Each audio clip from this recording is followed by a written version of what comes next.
اعوذ باللہ من الشیطان الرجیم، بسم اللہ الرحمن الرحیم۔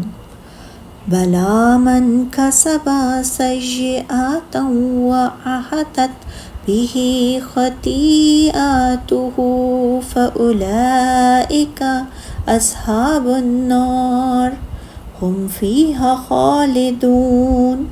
والذین آمنوا وعملوا الصالحات اولئک اصحاب الجنہ ہم فیہا خالدون۔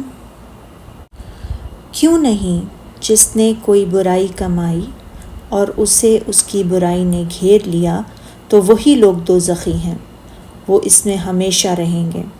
اور جو لوگ ایمان لائے اور انہوں نے نیک کام کیے وہی جنتی ہیں اور اس میں ہمیشہ رہیں گے۔ اللہ تعالیٰ ارشاد فرماتا ہے، نہیں، بات اس طرح نہیں ہے جس طرح تم تمنا رکھتے ہو اور خواہش کرتے ہو، بلکہ بات یہ ہے کہ جو برا کام کرے اور اس کے گناہ ہر طرف سے اسے گھیر لیں اور وہ قیامت کے دن اس طرح آئے کہ اس کے پاس ایک نیکی بھی نہ ہو بلکہ اس کے تمام اعمال برائیوں ہی پر مشتمل ہوں، تو ایسا شخص جہنم ہی میں رہے گا۔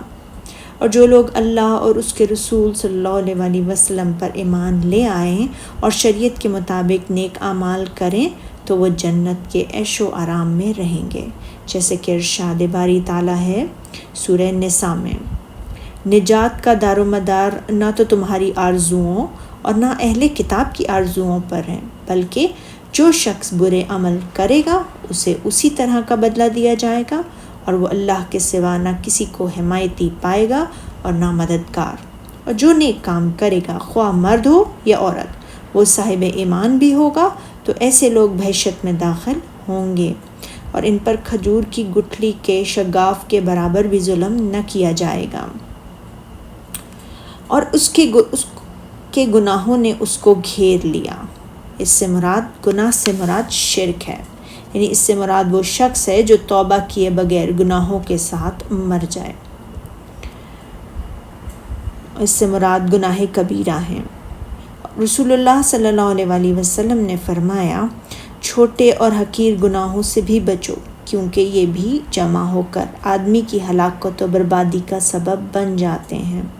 رسول اللہ صلی اللہ علیہ وسلم نے مثال دے کر فرمایا کہ جیسے کچھ لوگ جنگل میں جمع ہوں، جب کھانا پکانے کا وقت آ جائے تو ایک ایک آدمی ایک ایک لکڑی لے آئے، حتیٰ کہ اس سے لکڑیوں کا ڈھیر لگ جائے، وہ اسے آگ لگا دیں، انہوں نے جو کچھ اس میں ڈالا اسے پکا لیں۔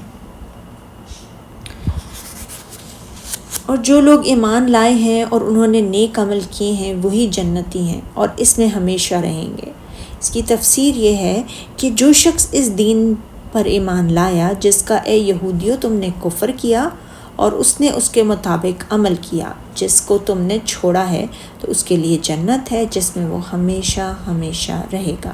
اس مقام پر اللہ تعالیٰ نے گویا یہ فرمایا ہے کہ خیر کا ثواب اور شر کا عذاب اچھے برے اعمال بجا لانے والوں کو ہمیشہ ملتا رہے گا اور یہ کبھی منقطع نہیں ہوگا۔ صدق اللہ العظیم۔